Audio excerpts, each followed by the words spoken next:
할렐루야. 우리 앞뒤 좌우 계신 분들과 함께 인사하겠습니다. 당신이 나의 복입니다. 당신이 나의 복입니다. 한 번 더 인사하겠습니다. 당신이 나의 행복입니다.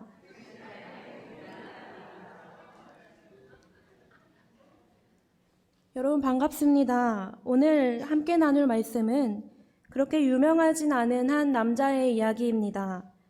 이 사람의 이름은 다른 유명한 성경 인물들과 비교했을 때 꽤 단촐하게 언급됩니다. 욥은 하나님을 경외하는 자였고 에녹은 하나님과 동행한 자였습니다. 그런데 이 남자에 대한 설명은 그저 데라의 아들이고 자식이 없었다 하는 것입니다. 그 이후에 언급되기론 이 사람이 아버지와 다른 가족들과 함께 가나안 땅으로 가고자 떠났다 하는 것입니다.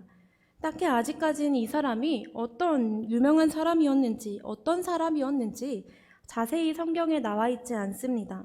그러니까 이 사람이 그렇게 유명한 사람은 아닌 것 같습니다. 아브람이란 이름이 그렇게 유명한 이름은 아닌 것 같습니다. 그런데 이 사람을 오늘 말씀에서 누군가 부릅니다. 갑자기 부릅니다. 오늘 말씀 12장 1절을 함께 읽겠습니다.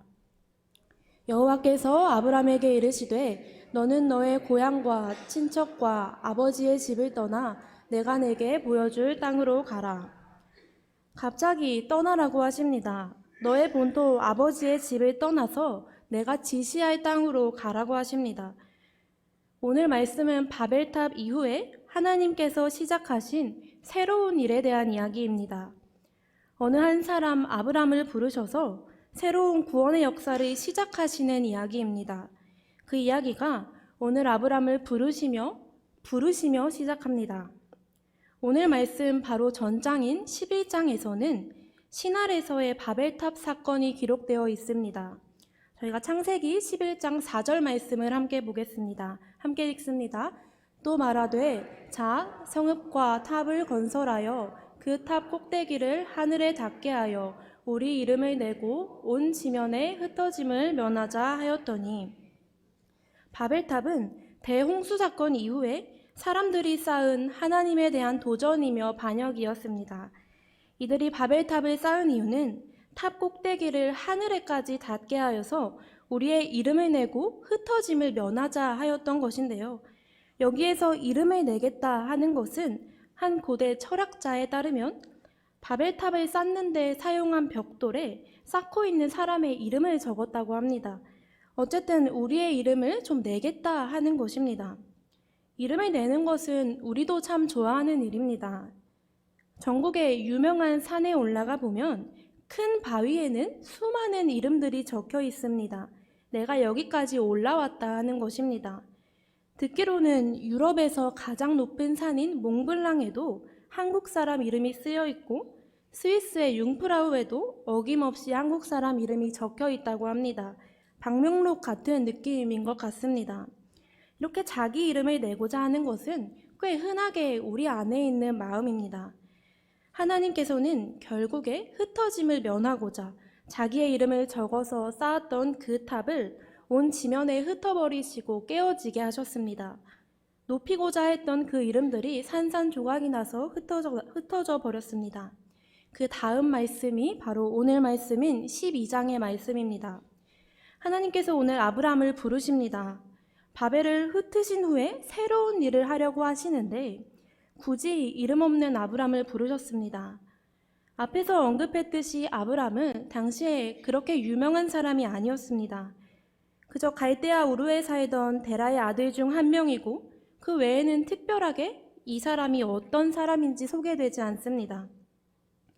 이왕에 하나님께서 새로운 일을 하시려면 검증된 꽤 유명한 사람으로 노아와 같이 당대의 의인을 부르시거나 아니면 차라리 아주 유능한 일꾼으로 알아서 일 잘하는 사람을 부르시거나 하셨으면 좀 더 그 일이 수월하게 진행됐을 텐데 하나님께서는 어쩐지 이름 없는 사람을 부르셨습니다. 아무 능력이 없는 사람을 부르시면 하나님이 그 일을 다 하셔야 합니다. 맡겨놓고 착착 진행되면 하나님도 더 편하실 텐데 그렇게 하지 않으셨습니다.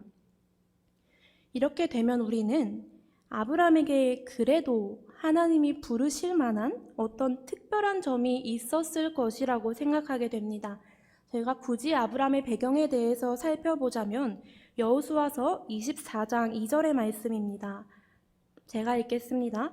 여호수아가 모든 백성에게 이르되 이스라엘의 하나님 여호와께서 이같이 말씀하시기를 옛적에 너희의 조상들 곧 아브라함의 아버지 나홀의 아버지 데라가 강 저쪽에 거주하여 다른 신들을 섬겼으나. 우리의 생각이 깨졌습니다. 아브라함은 믿음이 좋기는커녕 다른 신을 섬기는 가문의 사람이었습니다. 하나님께서 굳이 지극히 평범하다 못해서 우상 숭배하던 집안에 이 사람을 부르신 이유는 이제부터 시작될 그 일이 이 사람의 능력과는 관계없는 일이었기 때문입니다. 능력 있는 사람이라고 할 수 있는 일이 아니었기 때문입니다. 하나님께서는 이제 아브라함을 부르셔서 새로운 믿음의 여정, 구원의 역사를 시작하고자 하십니다. 그 구원의 역사는 오늘 앞에서 살펴봤듯이 부르심으로 시작합니다. 하나님께서 부르심으로 그 역사를 시작하신다면 그냥 좀 간단하게 아브라함아 부르시고 그냥 네 하고 대답 잘하면 그래 이제 내가 너로 큰 민족 이루어줄게 하고 이루어주시면 좀 편할 텐데 그렇게 쉽게 되는 일이 아니었습니다. 오늘 말씀 1절에서 하나님께서는 아브라함에게 너 이제 고향과 친척과 아버지의 집을 떠나라 말씀하십니다. 이건 그냥 네 하고 대답할 수 있는 문제가 아닙니다. 요즘에는 고향과 집을 떠나서 사는 것이 그렇게 특별한 일은 아닙니다. 학교든 직장이든 결혼을 하든 여러 이유로 집을 떠나서 살고 있는 사람이 많이 있습니다. 그런데 아브람 당시에는 한 집에는 그 가족만 살았지만 그 집 옆에 아버지의 집, 어머니의 집, 또 그 옆에 친척들의 집이 다 모여 있어서 그 가족들이 한 마을을 이루고 사는 형태였습니다. 그러니까 하나님께서 너의 고향, 아버지의 집을 떠나라는 것은 단순하게 너 나가서 자취해라 하는 것이 아니라 삶의 터전인 그 마을을 떠나라는 것입니다. 속해 있는 공동체를 떠나가는 것은 어려운 일입니다. 내가 필요한 것이 다 갖추어져 있고 내가 손만 뻗으면 도움을 요청할 수 있는 그런 사람들이 많이 있는 그런 안전한 곳에서 이제 아브람은 떠나가야 합니다. 오늘날 우리가 이민 가는 것처럼 이사 가는 것처럼 그렇게 다 포장해서 짐을 다 싸서 그냥 내가 살 수 있는 그 터전을 마련해 놓고 떠나는 것이 아니라 사방에 도움을 청할 곳이 없는 광야로 가는 것입니다. 이 당시에 마을을 떠나서 안전한 곳을 떠난다는 것은 목숨을 거는 일이었습니다. 더 이상은 내 생각대로, 내 계획대로 움직일 수가 없습니다. 하지만 이것이 하나님께서 시작하시는 새로운 구원의 역사이며 아브라함이 이제 시작할 새로운 믿음의 여정입니다. 나의 신념으로 살아가는 삶의 방식에서 믿음으로 사는 삶의 방식으로의 전환이 일어난 것입니다. 그런데 더 문제는 하나님께서 아브라함에게 가라고만 하셨지 어디로 가야 하는지 아직 그 땅을 보여주지 않으셨다는 것입니다. 하나님께서 내가 지시할 땅으로 가라고 하셨지 내가 너에게 이미 보여준 땅으로 가라고 하신 것이 아니었습니다. 만약 내가 떠나는 길이 내 앞에 목표가 분명하고 내가 가야 하는 길이 분명히 보인다면 누구나 당차게 떠날 수 있습니다. 내가 갈 좋은 땅이 멋진 터전이 저 앞에 보인다면 일단 출발할 수 있습니다. 그런데 하나님께서는 일단 가라고 하십니다. 아직 다 보여주진 않을 건데 내가 보여주긴 할 거니까 너 그냥 가라고 하십니다. 우리가 미리 동선을 짜고 필요한 것들을 전부 준비하여서 모든 상황에 안전하게 대비해서 떠나는 것은 그냥 여행입니다. 휴가입니다. 그런데 믿음의 길은 어디로 도착할지, 뭐가 필요한지, 또 다치지는 않을지 불확실한 여정입니다. 이제는 내 손에 쥐고 있는 확실함을 내려놓고 하나님을 의지하여 불확실함을 선택하는 것이 하나님께서 오늘 아브람에게 또 우리에게 요구하시는 믿음의 시작입니다. 이제 아브람은 아주 익숙한 가족들과 함께한 그 삶의 터전에서 떠나가야 합니다. 익숙한 것을 버리는 것은 힘든 일입니다. 습관을 버리는 것도 힘든 일입니다. 맨날 쓰던 휴대폰만 바꿔도 당장 불편해집니다. 내가 맨날 앉는 자리가 있는데 다른 사람이 앉아버리면 그것조차도 싫습니다. 저희 유치부 아이들도 자기 방석은 빨간색인데 제가 모르고 초록색에 가서 앉으라고 하면 화를 냅니다. 내 자리는 빨간색이라고. 그렇게 삶에 익숙한 아주 작은 것도 버리려면 힘이 들기 마련입니다. 그런데 아브람은 작은 것이 아니라 지금까지 일구어온 원래의 삶 전체를 내려두고 믿음의 여정을 시작해야 합니다. 이제 하나님께서 어떤 일을 하실 건지에 대해 아브람에게 자세히 말씀해 주십니다. 2절과 3절의 말씀을 함께 읽겠습니다. 내가 너로 큰 민족을 이루고 내게 복을 주어 내 이름을 창대하게 하리니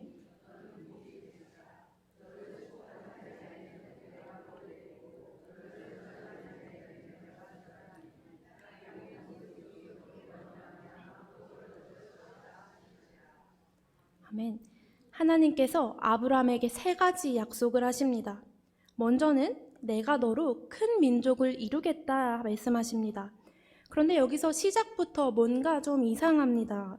아브람에게는 이때까지 자식이 한 명도 없었습니다. 자식이 없는 사람에게 큰 민족을 이루겠다고 약속하신 것입니다. 차라리 대가족을 만들어주겠다 약속하시면, 차라리 아이 한 명 주겠다 말씀하시면 그게 좀 더 현실감이 있을 것 같습니다.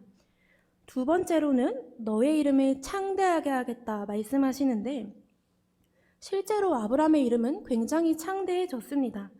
왜냐하면 지금 우리가 아브람을 믿음의 조상으로 부르고 있고 무명이던 아브람의 이름을 지금 우리까지 전부 알고 있기 때문입니다. 하지만 그 당시의 아브람에게는 이 약속들은 이해할 수 없는 약속이었을 것입니다.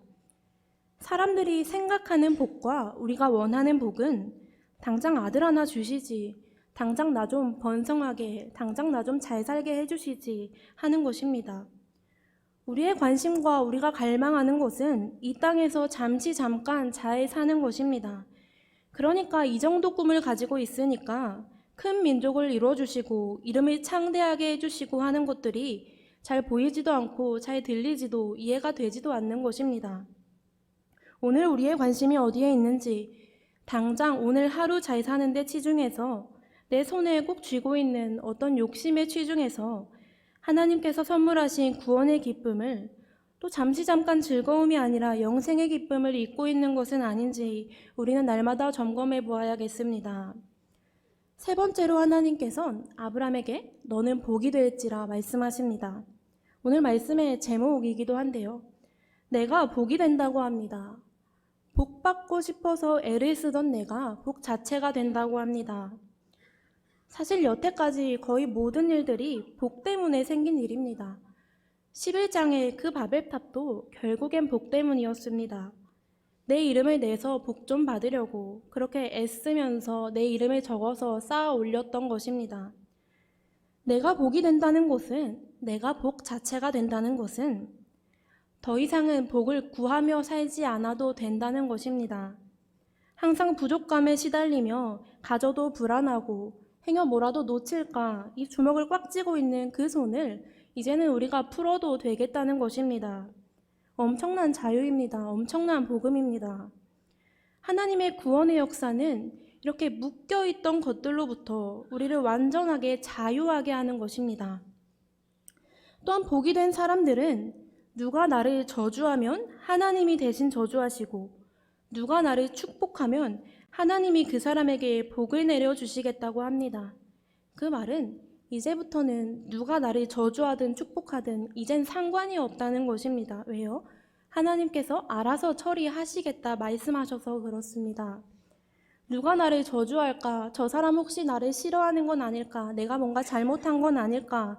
그렇게 걱정하며 인간관계에 묶여있는, 다른 사람들에게 인정받으려고 잘 보이고 싶어서 그렇게 사람에게 묶여있는 그 인생에서 풀려난다는 것입니다. 더 이상 내가 나서서 복을 구하지 않아도 되고 누구에게 인정받으려고 잘 보이려고 애쓰지 않아도 되고 복과 저주 그 사이에서 전전긍긍하지 않아도 된다는 것입니다. 이렇게 하나님의 구원은 우리를 메워두는 모든 구속과 속박에서 풀려나는 것입니다. 이제 우리가 자유인이 되었다는 것입니다. 요한복음 7장의 말씀을 함께 읽겠습니다. 명절 끝날 곧 큰날에 예수께서 서서 외쳐 이르시되 누구든지 목마르거든 내게로 와서 마시라. 나를 믿는 자는 성경의 이름과 같이 그 배에서 생수의 강이 흘러나오리라 하시니. 아멘. 이제는 내가 밖에 나가서 구해오는 복이 아니라 내 이름을 적어서 탑을 쌓아 올려서 그렇게 얻은 복이 아니라 그 속이 복의 근원이 되어서 그 배에서 생수의 강이 흘러나올 것이다 말씀하십니다. 복에 목마르지 않고 되려 그 배에서 흘러나오는 그 생수의 강으로 메마른 땅을 적시는 인생, 그 인생을 선물해 주시기 위해서 하나님께서 아브람을 부르시며 그 일을 시작하셨습니다. 이제는 아브람이 마침내 결단하고 길을 떠납니다. 4절 말씀을 제가 읽어드리겠습니다. 이에 아브람이 여호와의 말씀을 따라갔고 롯도 그와 함께 갔으며 아브람이 하란을 떠날 때에 75세였더라. 아멘. 아브람이 여호와의 말씀을 따라갔습니다. 앞에서 말했듯이 자기의 신념을 따라서 잘 계산해 보니까 어쩐지 될 것 같아서 그래서 떠난 것이 아니라 말씀 하나만 갖고 떠났습니다. 하나님이 가라고 하시니 갔습니다. 여기서 아브람과 롯의 차이점이 드러나는데요. 아브람은 여호와의 말씀을 따라갔고 롯은 삼촌인 아브람을 따라갔습니다. 말씀을 따라가는 것과 사람을 따라가는 것은 시작은 같을지 몰라도 그 끝엔 분명한 차이가 있습니다. 말씀을 따라가는 사람은 말씀만 있으면 때로 시험에 들어도 이겨내고 다시 걸어갈 수 있습니다. 하지만 사람을 따라가면 사람에 실망하고 환경에 실망하고 결국엔 넘어지게 됩니다. 롯과 아브람 또한 결국엔 헤어집니다. 흔들리지 않는 말씀을 붙들 것이냐, 날마다 흔들리는 사람을 붙들 것이냐, 그 선택의 문제입니다. 우리는 이 둘 중에 하나를 선택해야만 합니다. 어찌됐든 아브람은 하란을 떠나서 마침내 가나안 땅에 들어갑니다. 그렇게 힘들게 떠나서 왔는데 도착 그 가나안 땅에 들어가 보니 그 땅이 빈 땅이 아니었습니다. 내가 들어가면 환영해 줄 줄 알았는데 하나님 말씀 따라왔으니까 내 자리라고 여기 적혀 있을 줄 알았는데 그것이 아니라 이미 살고 있는 사람이 있었던 것입니다. 하나님께서 가라고 하셔서 왔는데 와보니 내 자리가 아닌 것 같은 겁니다. 믿음의 여정 가운데서는 분명 이렇게 실망할 때가 있습니다. 내가 음성을 잘못 들었는지, 분명 가라고 하신 것 같은데 왜 이 땅에 내 자리가 없는 것인지 또다시 불안감에 휩싸입니다. 그런데 하나님께서는 믿음의 여정 가운데서 낙심한 이들을 내버려 두지 않으십니다. 이때 하나님께서 다시 아브람에게 나타나 말씀하십니다. 오늘 말씀 7절을 함께 보겠습니다. 여호와께서 아브람에게 나타나 이르시되 내가 이 땅을 내 자손에게 주리라 하신지라. 자기에게 나타나신 여호와께 그가 그곳에서 제단을 쌓고. 한번 다시 들어보니까 알고 보니까 이 땅을 내가 아니라 내 자손에게 주시겠다 말씀하십니다. 아브람은 여기에서 사실 실망할 수도 있었습니다. 내가 말씀 따라서 그렇게 힘들게 결단해서 고향 떠나서 여기까지 왔는데 내가 아니라 내 자손에게 복을 주신다고 합니다. 그럼 나한테 떨어지는 복은 없는 것이 아닙니까? 하며 원망할 법도 합니다. 그런데 우리가 잊지 말아야 할 것은 아브람과 또 우리가 더 이상은 복을 구하는 사람이 아니라는 것입니다. 우리가 아브람도 그렇고요. 우리도 그렇고 우리가 복의 근원이 되기 때문에 이제 당장 내 눈앞에 내 복이 없어 보여도 그래도 걸어갈 수 있는 것입니다. 여기에서 창세기 11장과 12장이 갈리기 시작하는데요. 아브람이 여호와께 제단을 쌓습니다. 원망할 줄 알았던 아브람이 원망하지 않고 제단을 쌓습니다. 하나님 내 복 어디 있습니까? 따지는 것이 아니라 하나님 앞에 제단을 쌓아서 바칩니다. 11장에선 사람들이 내 스스로 하늘을 닫겠다며 내가 해보겠다며 바벨을 쌓았습니다. 아브라함이 쌓았던 제단은 보잘것없는 제단이었을 것입니다. 가나안 사람들이 있는 곳을 피해 가서 사람 없는 곳에서 그냥 쌓은, 그렇게 높지도 않은 사람 손으로 쌓은 제단 아닙니다. 오히려 보기에 멋진 것은 당연히 바벨탑이었을 것입니다. 하지만 여호와의 이름을 부르며 쌓는 제단은 높을 필요가 없습니다. 돌을 깎아서 멋지게 세울 필요도 없습니다. 하나님의 구원은 우리로 바벨탑을 쌓는 인생에서 제단을 쌓는 인생으로, 내 이름 적어서 어떻게든 높이 올리는 바벨탑에서 여호와의 이름을 부르며 하나하나 올리는 그 제단으로 완전히 바꾸어 주셨습니다. 이것이 구원이며 이것이 은혜인 것입니다.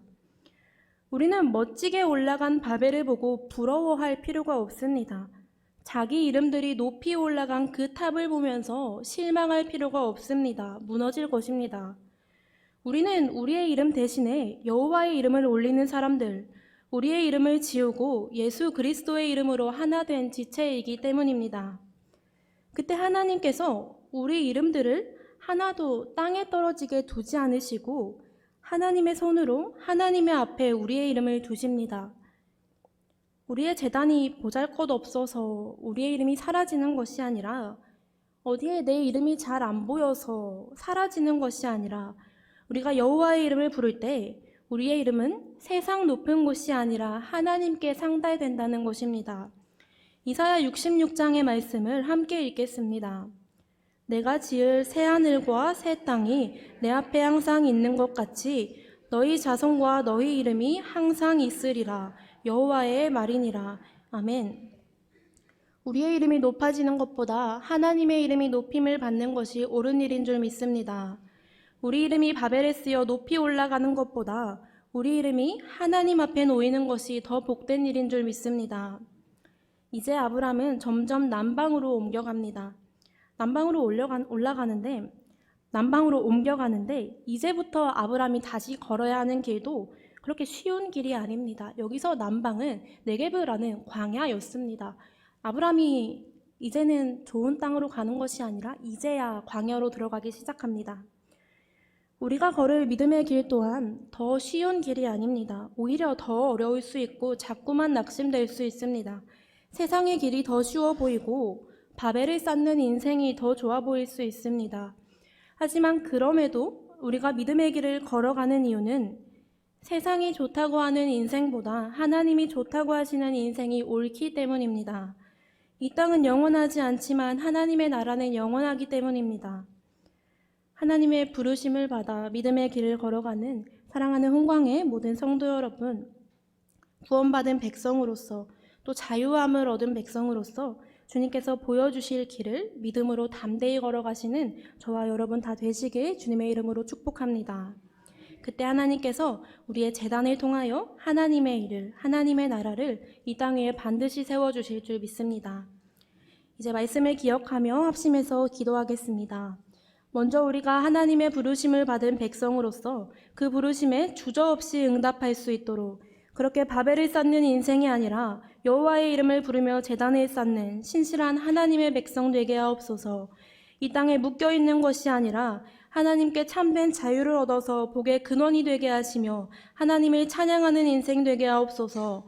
또한 사랑하는 홍광교회와 우리 위임 목사님을 위해서 특별히 계속 진행되고 있는 교육부의 수련회와 비전 트립을 위해서 이 땅과 한국 교회의 미래인 우리 다음 세대가 하나님 앞에서 바로 서고 성령의 인도하심을 강하게 느끼고 돌아오게 하옵소서. 또한 하나님께서 세우신 우리 교회가 세상의 방식이 아닌 하나님의 말씀에 따라서 메마른 땅을 적시는 교회 되게 하시고 위임 목사님의 몸과 마음의 건강을 지켜주시고 그렇게 돕는 손길들을 더하여 주셔서 우리 홍광 공동체가 사랑으로 하나 되며 믿음으로 모든 일들 이겨내는 희망의 공동체 되게 하여 주시옵소서. 이 아이 기도 제목을 가지고 우리 함께 주님의 이름을 한번 부르고 합심해서 기도하겠습니다. 주여! 하나님 감사합니다. 이 시간 주님께서 우리를 이 자리에 예배자로 부르시니 감사합니다. 하나님, 우리의 인생은 바벨을 쌓는 인생입니다. 나의 이름을 높이고자 하는 인생입니다. 하지만 하나님께서 우리를 부르실 때, 그 부르심에 우리가 응답할 때 그때서야 비로소 하나님께서 우리의 인생을 드셔서 이제는 더 이상 바벨을 쌓는 인생이 아니라 여호와의 이름을 부르며 제단을 쌓는 인생 되게 하실 줄 믿습니다. 하나님께서 부르신 그 자리에 우리로 담대히 걸어가게 하시며 때로 두려움과 어려움이 있을 때라도 하나님께서 함께 하셔서 두려움 없이 걸어가는 우리 모두가 되게 하여 주시옵소서. 사랑하는 홍광교회와 교육부에 끝나고 끝나지 않은 아직 진행되고 있는 수련회와 비전 트립이 주님의 은혜로 잘 진행되게 하시며 주님께서 보내신 우리 다음 세대가 하나님을 만나고 그 시간을 통하여서 성령의 인도하심을 강하게 느끼고 돌아오게 하옵소서. 우리 홍광교회가 세상의 방식을 따르는 것이 아니라 여호와의 말씀을 따라 걸어가게 하시며 그렇게 세상의 방식이 아닌 하나님의 나라를 그 따라가는 방식을 사용하여서 우리가 하나님의 나라를 이 땅에 이루는 희망의 공동체 되게 하여 주시옵소서. 위엔 목사님과 속한 모든 지체들을 성령으로 인도하여 주셔서 우리로 하나 되게 하시며 한 곳을 바라보게 하시며 먼저 섬기고 먼저 나아지는 그런 공동체 되게 하여 주시옵소서.